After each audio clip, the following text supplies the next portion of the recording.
Okay, where'd you go? What'd you do? Grams of carbon dioxide to where? Moles of carbon dioxide, good. And then what do we do? To where? Can we relate kilojoules of energy to moles of carbon dioxide? We can't we? That's what our new power is. Our new superhero power is to say, whoops, what happened? 6 moles of carbon dioxide requires 2,816 kilojoules. So 2,816 kilojoules for every 6 moles of carbon dioxide, right? And then we're in moles, or we're in units of carbon dioxide. We're in units of kilojoules, right? Moles of carbon dioxide cancel out. Grams of carbon dioxide. What's the mass here of carbon dioxide? 44 for every mole. All right, so basically 2,816 divided by 6. True? All right. 470 kilojoules. Okay, anybody want to talk about this one, how we got that? Okay, let's try it again. What if we only got 100 kilojoules because it was a cloudy day? What mass of carbon dioxide are we going to consume? Right? Or maybe this is a device that we've created that converts carbon dioxide to sugar.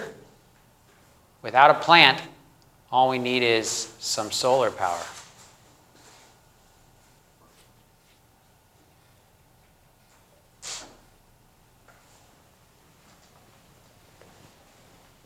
What goes to the right of the equal sign here? Yeah. Grams of carbon dioxide.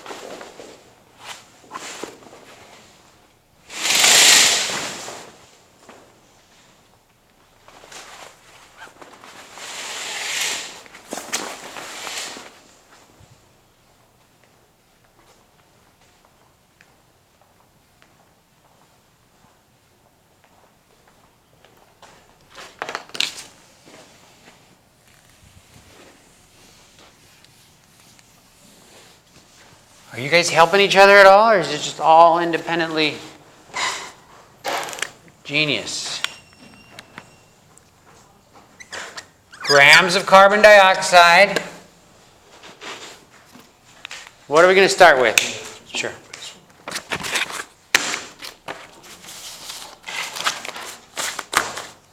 What are we going to start with? All right, 100 kilojoules. How can we get to this with the power of that equation? Moles. So what? 2,816 kilojoules. 6 moles of carbon dioxide. All right, then we got moles of carbon dioxide to grams of carbon dioxide, right? We said that was 44. Okay, very good. Any questions about that? 9.38? Fabulous. Okay, I think you guys are getting it. Essentially, what we have here is a little bit more information about the chemical reaction, how much it required or released in terms of heat energy. So, MREs. Anybody grow up a military child? Or anybody in the military got to eat MREs ever? Who knows what an MRE is? Raise your hand. All right, some people know what an MRE is. They're fun. I like them. Some people who grew up with them all the time don't like them, but I think they're great. And they're tasty. And if you go online and look at, well, so let me tell people who don't know what an MRE is. It stands for Meals Ready to Eat, and it's a package that's usually for a soldier to eat whenever it's time to eat if they're out in the field, right?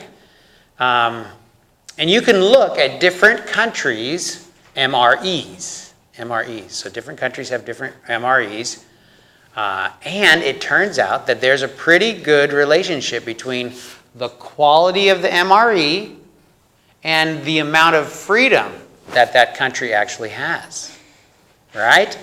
So And one of the big jumps in MRE is whether or not the food is warm, right? Because anybody can put applesauce with lots of preservatives and cold meat and beef jerky into a container and say, here you go. But if it feels warm and it feels like it was just cooked sort of thing, your freedom goes way up, okay? So how do we do this? Well, the MRE is like a plastic package. You open it up. Inside are smaller plastic packages with a variety of different things. Dried fruit, puddings, different things that can be preserved pretty well. But then there's a meal, a main meal, like lasagna or chicken stew or, just all sorts of wild stuff, cool things. But they need to be warmed. So there's an additional package that contains in it a chemical, and it used to be magnesium. They've changed since, but this magnesium will work. A little bit of magnesium at the bottom, and you put a little bit of water in, and you slide your meal that you're going to eat inside there, and the process quickly produces a significant amount of heat. It'll burn you if you keep your hand on there. And it can warm up your food, and then you stir it up, it gets warm, and you eat it, and it's delicious. Okay? So, to do this is a chemical process. If I wanted to, let's say warm 25 milliliters of water from 25 to 85 degrees Celsius, what quantity of magnesium do I need to supply that much heat? All right? So, there's information here about relating the amount of magnesium to get a certain number of kilojoules of energy, right? But we also need to identify how many kilojoules we need. They don't tell us right away, right? They have us calculated. And this is the last couple of classes. Was it 2 classes so far that we've talked about this in this chapter? I think so. Yeah. Last couple of classes we talked about how we could identify how much energy is necessary to heat 25 mils, that much. Now, this is a nice little component. It's telling us that the water's density is 1, so 25 milliliters is essentially 25 what? Grams of water. And then we got this, 4.184 joules per gram degree Celsius. Specific heat of water, right? They're like giving it away. These questions, there's not too many of them on the exam because they're so easy. If they give you the units, joules per gram degree Celsius, and you have to identify how many joules of energy is required, the units right there just tell you what you have to do, right? Well, what do I have to do with this specific heat? I have to if I want to get joules by itself, I have to multiply by what?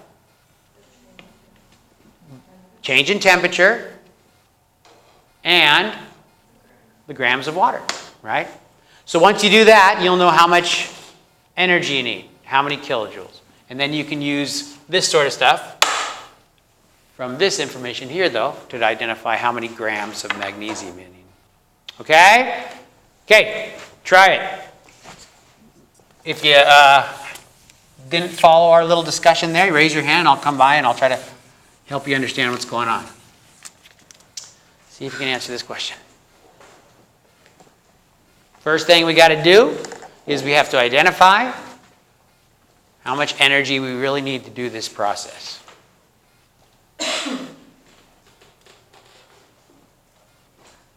Yeah. So, remember the last couple of classes we used this. That says 4.184 what? What are those units saying?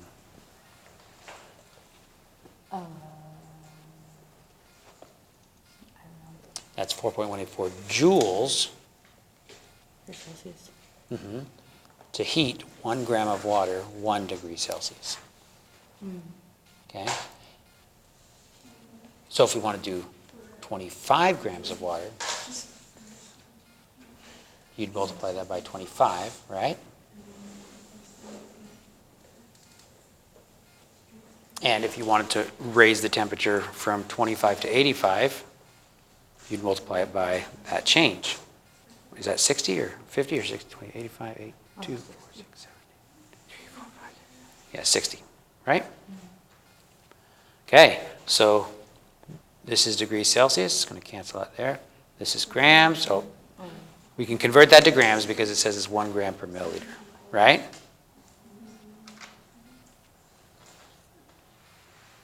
And then it would equal to joules. Joules of energy we need, that's right. So after we identify how many joules of energy we need, we can get to the land of the moles and use the power of the equation. Are you stuck on the first part? Mm-hmm. That 4.184, which is the specific heat of water, is telling us that you need 4.184 joules to raise 1 gram of water 1 degree Celsius. And we don't want to raise 1 gram of water 1 degree Celsius. What do we want to do?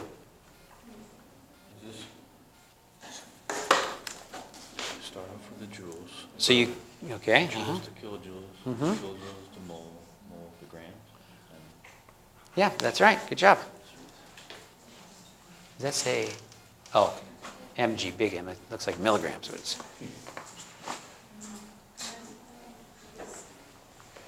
how's it coming? Did you get it already? I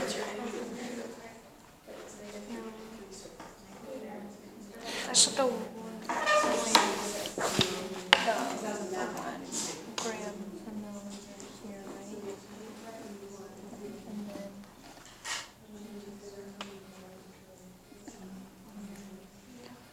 So the first thing we need to do is we need to identify how many joules we actually need. How many joules we actually need. We know that we would need 4.184 joules if they had said 1 gram of water, 1 degree Celsius.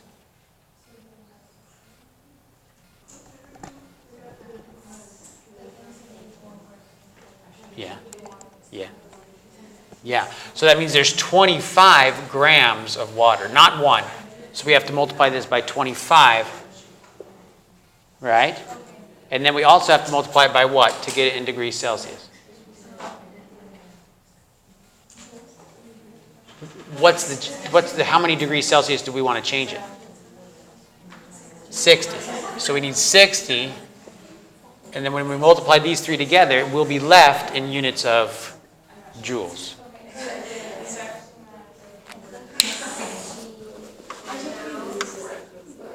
So do we use that on the left side of the lane? This part right here? The joules, when we get the joules? Okay. Yeah. Use those joules and find out how many grams of magnesium could get you those joules, right?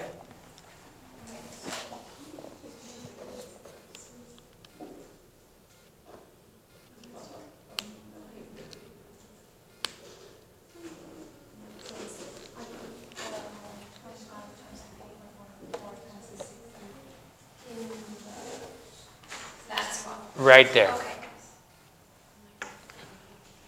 Okay. So the first part was what? What did we have to do first? We had to calculate how much what? Yeah, the number of joules that were going to be necessary to heat the 25 grams of water. How much did we want to heat the grams of water? 60 degrees. So we calculated that by taking our 25 and our 60 and multiplying it by the 4.184. Does everybody see why we do that? The 4.184 has units of, this is how many joules, 4.184, to raise 1 gram, 1 degree Celsius. But we didn't have 1 gram, and we didn't want to raise it just 1 degree. We had 25 grams, and we wanted to raise it 60 degrees. And so this will tell us how much energy. What was this? 6,000? That's how many joules of energy we needed, right? Now I can go to the land of the moles. One little thing, though, is that's in joules and not what? Kilojoules. So before we go to the land of the moles, we'll go to kilojoules, and then we'll go kilojoules, and we'll get to moles of what? Magnesium. And then we'll go from moles of magnesium to grams of magnesium. Whoops. What was this, 24.305? Is that what I'm seeing? For mole, what's this information here? Is everybody okay with that? What is Kilojoules to magnesium moles, where's that? All right, 1, it says right here, 1 mole of magnesium gives me a negative 353. So, and I could keep it negative or positive, it doesn't matter, right? Joules, there's 1,000 joules for every kilojoule. Okay, so we're looking at 0.43 grams of magnesium, 0.43 grams. Anybody get that? All right, one person did. Did you get it too? No? Yeah? Okay. Excellent. So we got 6276 divided by 1,000 divided by 353 times 24.305. And that should be our answer. Now, a recap, right? We had to find the number of joules this time by utilizing the information provided about how many grams of water needed to be heated and how much we needed to heat it, right? After we got that mass or that energy that we knew we needed, we could relate that to kilojoules per mole with this chemical reactor, with the chemical reaction provided, right? Okay. So, let's go back to this now. If I have this chemical reaction, carbon plus oxygen yielding carbon dioxide, and I'm going to change this here. This will be my carbon plus my oxygen, and this will be carbon dioxide. And on the bottom of slide 35, it says that this reaction is exothermic, and it says it releases 393.5 kilojoules of energy. This process, exothermic.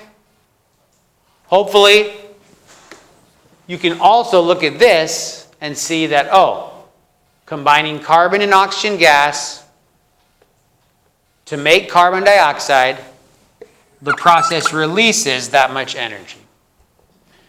Can everybody see how this also represents this? And the space here between these two is how much? Yeah, the negative 393.5. Okay? Now, because the energy of these element, this element and these molecules here is what represents, is in the molecule. The energy is in the molecules in the element. And because the energy here in the products is stored in the compound, if I combine carbon and oxygen, but this time I only form carbon monoxide, and I have a leftover oxygen atom. If I do that, and let's say this process releases energy too, but not as much. It only releases 110.5 kilojoules. So I could draw this release here, carbon monoxide plus 1/2 of an oxygen molecule. And this arrow, the length of that arrow then would be 110.5 kilojoules. Right? So basically I have two chemical reactions represented here. Carbon and oxygen combining to form this, and that's how much energy would release. Carbon and oxygen combining to form these products, and that's how much energy would be released. Right? Knowing those two things, I can also know a third thing, even though it's not written up there. I can know what will happen if I combine carbon monoxide with oxygen to form carbon dioxide. If I'm going to combine carbon monoxide with oxygen gas to form carbon dioxide, What do you think? Is this process going to release or require energy?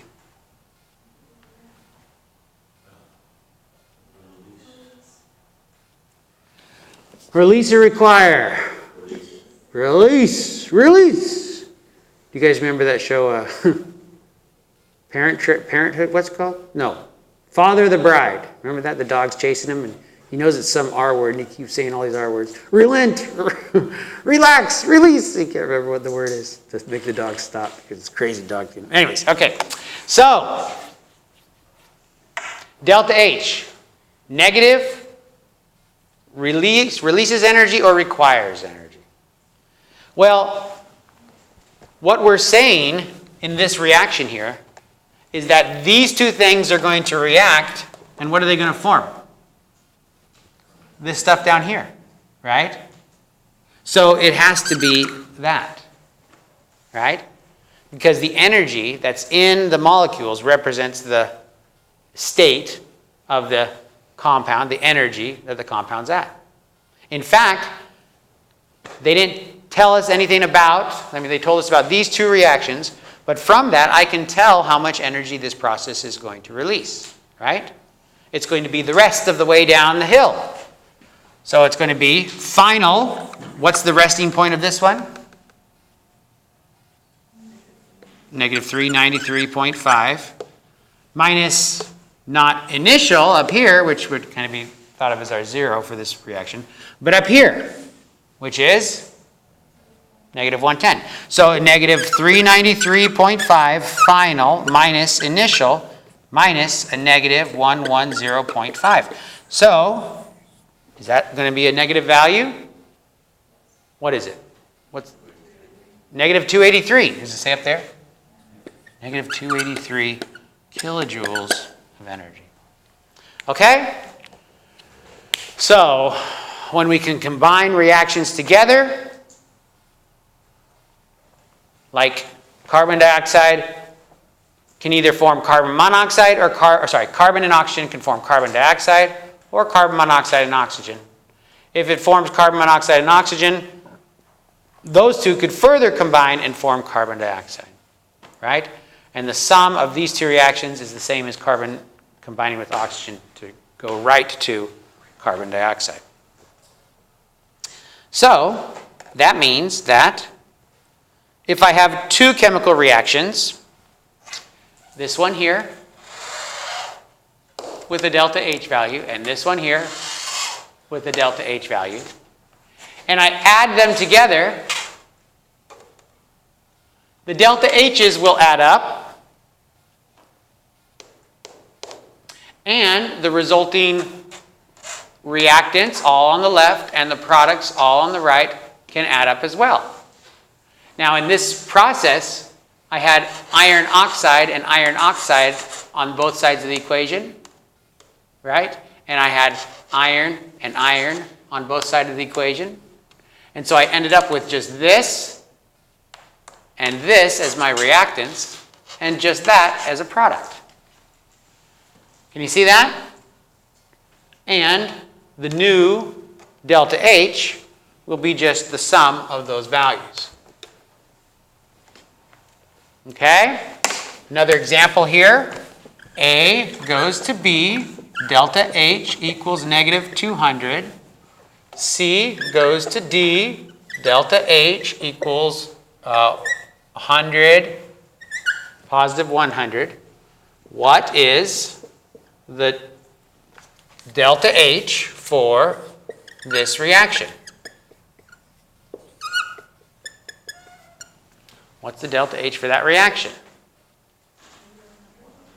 Yeah, it's going to be a positive 100, right? Because this reaction is the sum of these two reactions, right? And therefore, their delta H's can add up as well. Okay? Oh, sorry, negative 100, right. Got negative 200 and a positive 100 there. Good. Okay, so one more thing that we'd want to look at here really quick. We already mentioned this. But if I have this chemical reaction here, then this chemical reaction, B plus D going to A plus C, whoops, would have to have a delta H of what? Yeah, positive 100. Okay, is that fair to say? Same thing as saying, I'm switching the arrow here. Now I'm going from carbon dioxide to carbon and oxygen. The amount of energy would require the 393.5 as opposed to release the 393.5, right? Okay, so here's an example. We have two chemical reactions given to us with delta H's, and we want to see if we can determine how much energy this process here would either require or release. We don't know if it's exothermic or endothermic, but from these two chemical processes, can you see how these might be combined in such a way to get that?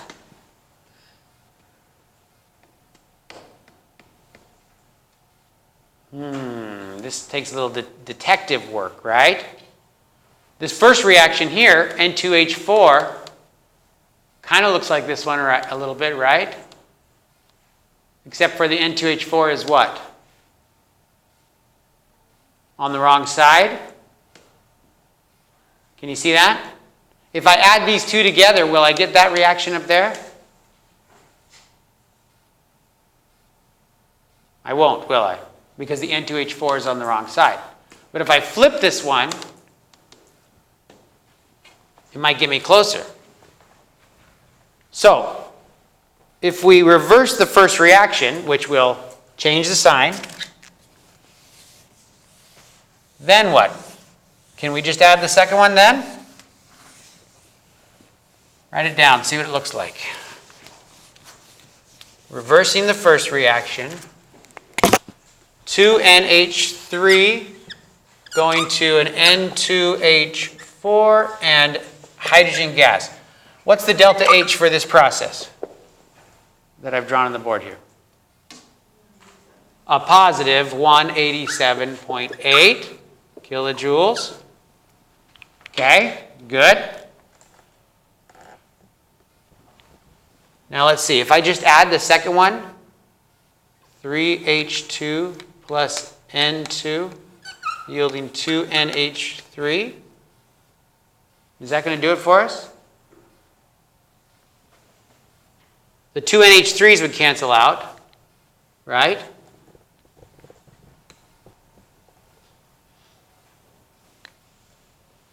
Would anything else cancel out when these were added together?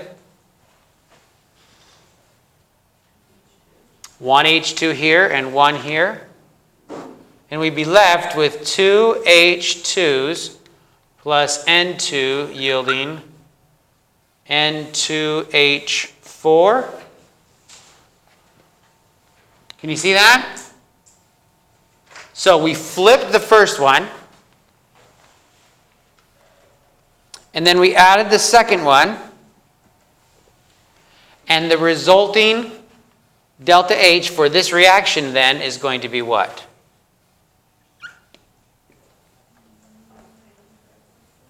Okay, so this delta H here was a negative 92.4. And what does this end up being? 95.4, a positive? Yeah, it should be just the sum of these two, right? Just like we can add the reactions together, we can add the delta H's together. So it should be about positive 90 something, right?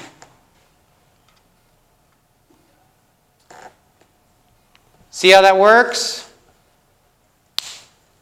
Okay, good. We'll practice some more on Friday.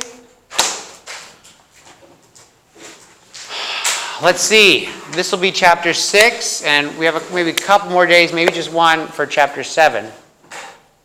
The last test we took was after chapter 5. Do you want to wait one more chapter? It feels like we could wait one more chapter, right? At least to chapter 8. And if 8 goes slow and this goes slower than we think, maybe even wait for the final. I don't know. Okay, everybody get to sign the roll? Let's see.